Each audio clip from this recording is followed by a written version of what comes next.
السلام علیکم ورحمۃ اللہ وبرکاتہ۔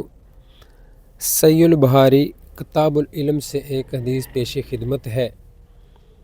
اس حدیث میں نبی رحمت صلی اللہ علیہ وسلم سے قیامت کے بارے میں دریافت کیا گیا تو آپ صلی اللہ علیہ وسلم نے قیامت کی ایک بڑی نشانی اس حدیث میں بیان فرمائی ہے۔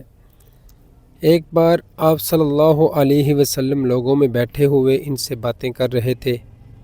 اتنے میں ایک دیہاتی آپ کے پاس آیا اور پوچھنے لگا کہ قیامت کب آئے گی؟ نبی رحمت صلی اللہ علیہ وسلم اپنی گفتگو میں مصروف رہے۔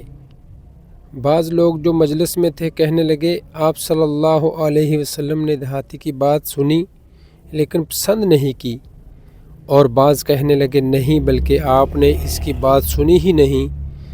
جب آپ اپنی باتیں پوری کر چکے تو میں سمجھتا ہوں کہ نبی رحمت صلی اللہ علیہ وسلم نے یوں فرمایا، وہ قیامت کے بارے میں پوچھنے والا کہاں گیا؟ اس دیہاتی نے کہا، حضور میں موجود ہوں۔ آپ صلی اللہ علیہ وسلم نے فرمایا کہ جب امانت ایمانداری دنیا سے اٹھ جائے تو قیامت قائم ہونے کا انتظار کر۔ اس نے کہا، ایمانداری اٹھنے کا کیا مطلب ہے؟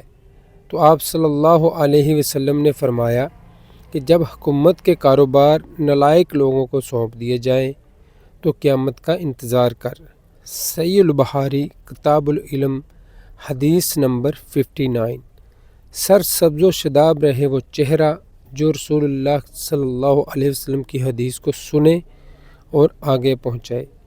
اللہ تعالی ہمیں صحیح معنوں میں دین پر عمل کرنے کی توفیق عطا فرمائے۔